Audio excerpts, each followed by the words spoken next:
हिंदू धर्म में कालखंड को 4 भागों में बांटा गया है। सतयुग, त्रेता युग, द्वापर युग और कलयुग। इन चारों युगों की ही तरह हिंदू धर्म में 4 धाम भी हैं, जैसे बद्रीनाथ धाम, रामेश्वरम धाम, द्वारिका धाम और जगन्नाथ धाम। लेकिन क्या आप जानते हैं कि इनमें से किस धाम की स्थापना कालखंड के किस युग में हुई है? चलिए सबसे पहले मैं आपको ये बताता हूँ। दोस्तों, बद्रीनाथ धाम सतयुग में स्थापित किया गया था, रामेश्वरम धाम त्रेता युग में स्थापित किया गया था, द्वारिका धाम द्वापर युग में स्थापित किया गया था, साथ ही जगन्नाथपुरी धाम कलयुग में स्थापित किया गया था। इन चारों धामों में एक बात कॉमन है कि इन सभी धामों की स्थापना भगवान विष्णु के अवतारों ने ही की है। तो दोस्तों, आज मैं बात कर रहा हूँ कलयुग के धाम जगन्नाथ धाम की। जगन्नाथपुरी धाम दुनिया का सबसे अधिक लोकप्रिय और पूजनीय तीर्थ स्थल है। जितना विस्तृत ये मंदिर है, उससे भी कहीं ज्यादा विस्तृत इस मंदिर का इतिहास है, यानी कि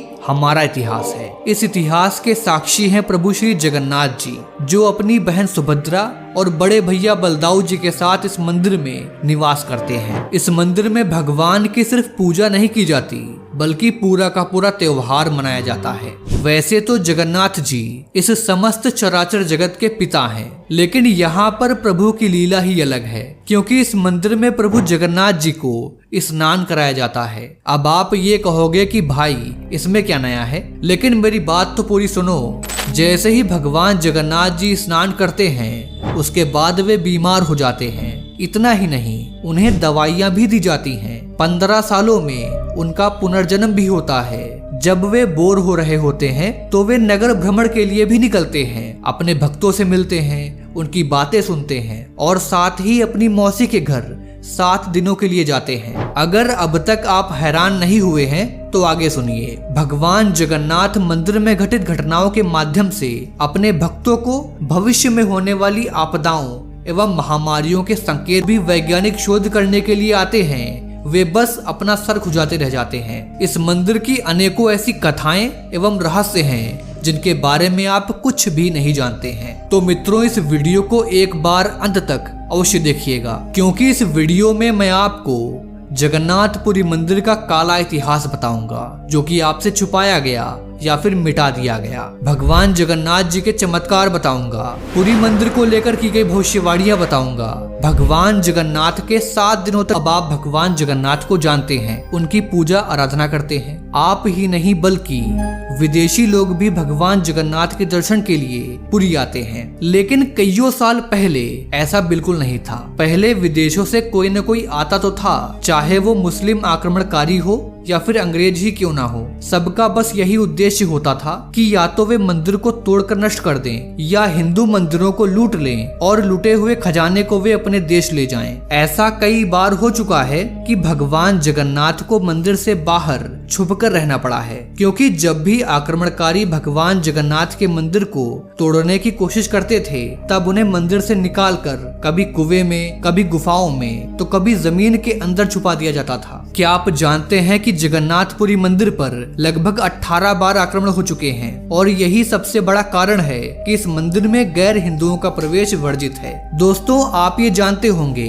कि जगन्नाथ मंदिर को धरती का 8वां वैकुंठ कहा जाता है, यानी कि जो भी भक्त यहाँ पर जाता है और भगवान जगन्नाथ जी के सच्चे मन से दर्शन करता है, वो जन्म मरण के बंधन से मुक्त हो जाता है। लेकिन क्या आप ये जानते हैं कि जगन्नाथ मंदिर में जाते वक्त और वहाँ पर दर्शन कर वापस आते वक्त यदि आपसे एक गलती हो गई तो फिर आप जन्म मरण के चक्र से कभी मुक्त नहीं हो पाएंगे। मैं ऐसा क्यों कह रहा हूँ, चलिए शुरू से बताता हूँ। जगन्नाथपुरी मंदिर में कई द्वार हैं, लेकिन सभी द्वारों में सिंह द्वार सबसे ज्यादा रहस्यमयी है, क्योंकि वहाँ पर 22 रहस्यमयी सीढ़ियाँ हैं। प्रत्येक सीढ़ी का अपना महत्व है। कोई सीढ़ी ज्ञानेंद्री का प्रतीक है, तो कोई सीढ़ी 5 तत्वों का। पर इनमें सबसे खास सीढ़ी है तीसरी सीढ़ी, जिसमें काले रंग का पत्थर जड़ा हुआ है, जो साक्षात यमशिला है, यानी कि यमराज जी का पत्थर। दोस्तों, कलयुग की शुरुआत में जब यमराज जी ने यह देखा कि श्री जगन्नाथ के दर्शन करने वाले भक्त जन्म मरण से मुक्त हो जाते रहे हैं, चाहे वो कर्म कैसे भी करें, तो यमराज जी पुरी जाकर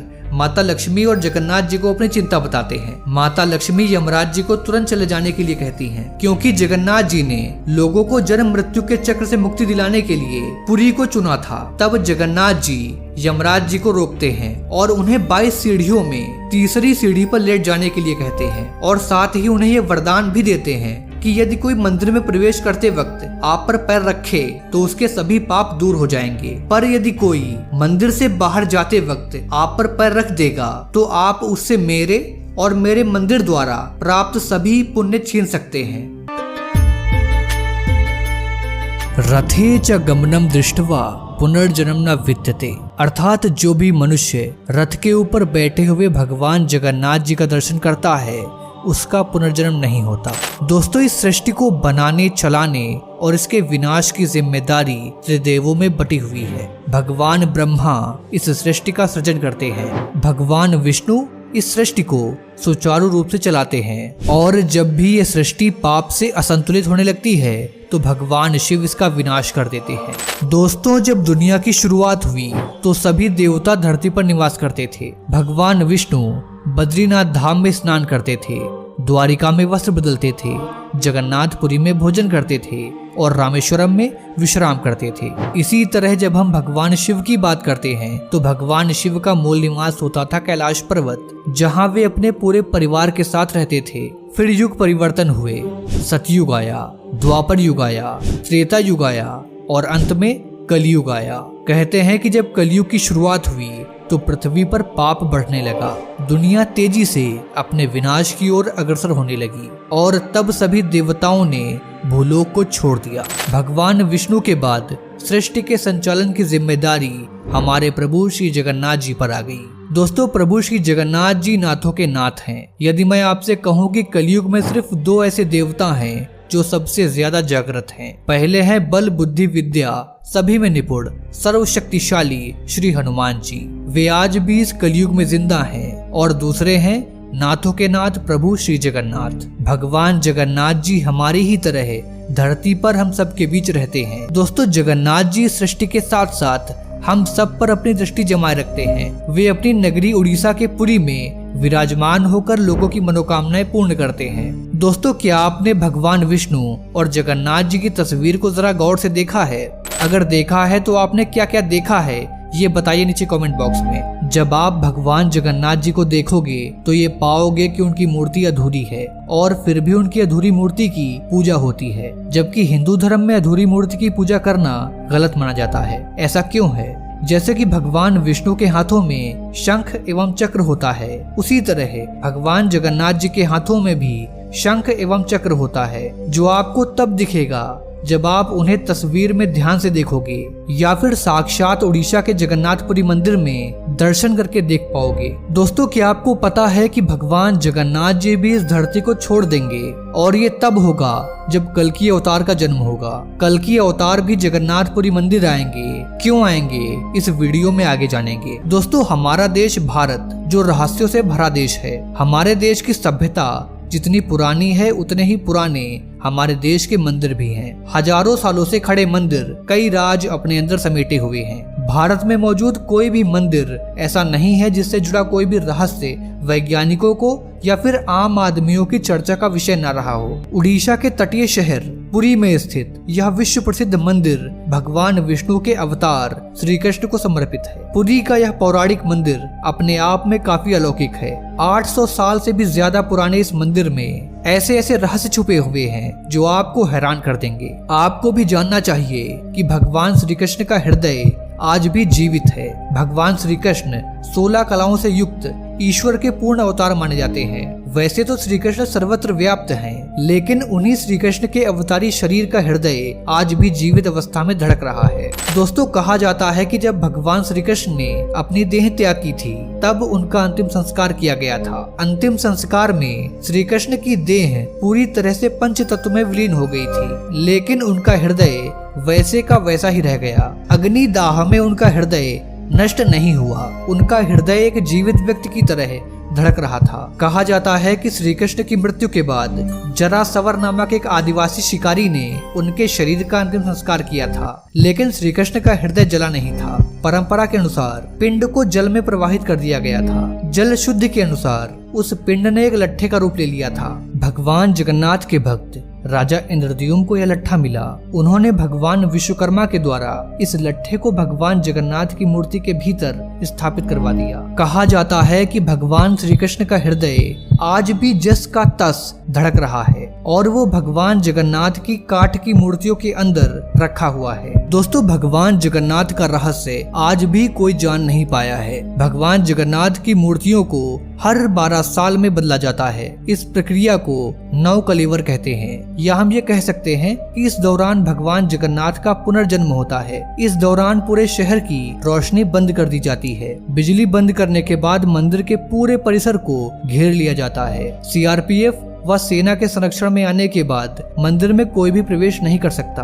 पुजारी की आंखों पर पट्टी बांध दी जाती है। उनके हाथों में मोटे मोटे दस्ताने पहनाए जाते हैं। मंदिर के अंदर घोर घने अंधकार के बीच पुजारी उस पदार्थ को बाहर निकालता है, फिर उसे नई मूर्ति में स्थापित कर देता है। इसी भगवान श्री कृष्ण के हृदय को ब्रह्म पदार्थ कहते हैं। इस ब्रह्म पदार्थ के रहस्य को आज तक कोई भी समझ नहीं पाया। सैकड़ों वर्षों से एक मूर्ति से दूसरी मूर्ति में यह ब्रह्म पदार्थ स्थानांतरित किया जा रहा है। खास बात यह है कि ब्रह्म पदार्थ को बदलने वाला पुजारी भी ये नहीं जानता कि वह किस चीज को हस्तांतरित कर रहा है, क्योंकि उसके हाथों में दस्ताने होते हैं और आंखों पर पट्टी बंधी होती है। हालांकि ब्रह्म पदार्थ को बदलने वाले पुजारी यह जरूर कहते हैं कि वह जिस पदार्थ को बदलते हैं वह किसी खरगोश के जैसे उछलता है। आज जो पुरी के मंदिर के विषय में आश्चर्यजनक बातें सुनते हैं, यह उसी ब्रह्म पदार्थ का ही चमत्कार है। उसके चमत्कारों की व्याख्या अनंत है। दोस्तों, इसी ब्रह्म पदार्थ में भगवान श्री कृष्ण की सभी ईश्वरीय शक्तियां समाहित हैं। कहते हैं कि जब कलयुग का अंत होगा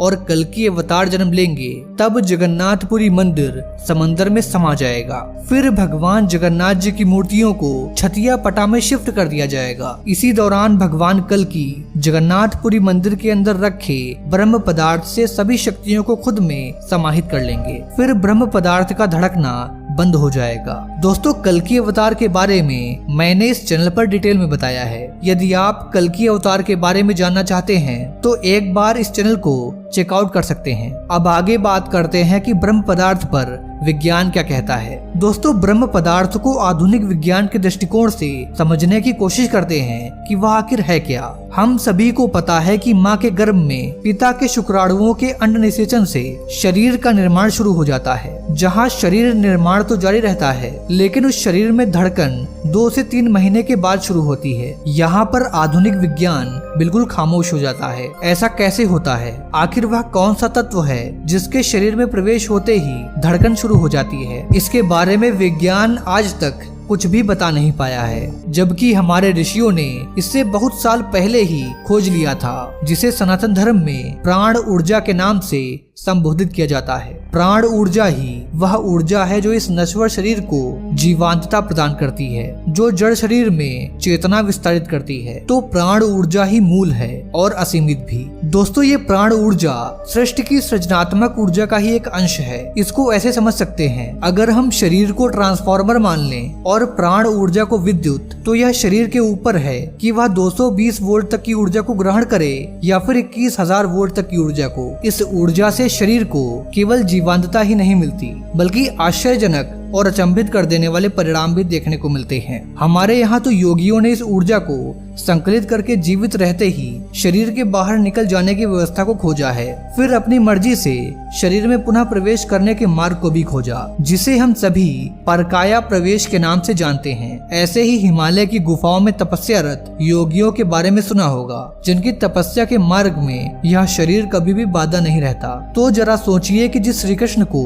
पूर्णावतार माना जाता है, उनकी ऊर्जा की सीमा क्या रही होगी, उसकी पराकाष्ठा क्या रही होगी। दोस्तों, अब जरा जगन्नाथ मंदिर के रहस्य को जान लेते हैं। जगन्नाथ रथ यात्रा का रहस्य। उड़ीसा के पुरी में निकलने वाली रथ यात्रा 500 सालों से चली आ रही है। इसके बारे में स्कंद पुराण, नारद पुराण, पद्म पुराण और ब्रह्म पुराण में वर्णन किया गया है। इसमें भगवान जगन्नाथ जी के साथ साथ भाई बलभद्र व बहन सुभद्रा जी रथ पर सवार होती हैं। मान्यता है कि इन रथों को खींचने वालों को मोक्ष की प्राप्ति होती है। यह यात्रा 9 दिनों तक चलती है। यह एक ऐसा उत्सव है जिसमें स्वयं भगवान जगन्नाथ रथ पर बैठकर घूमने निकलते हैं। इस उत्सव में भगवान जगन्नाथ रथ पर सवार होकर पूरे नगर का भ्रमण करते हैं। अंत में अपनी मौसी के घर गुंडीचा मंदिर पहुंचते हैं। रथ यात्रा के दौरान हर साल एक घटना घटती है, वह इस दिन बारिश का होना है। इस बात का इतिहास गवाह है कि रथ यात्रा का कोई भी साल ऐसा नहीं गुजरा जब रथ यात्रा के दौरान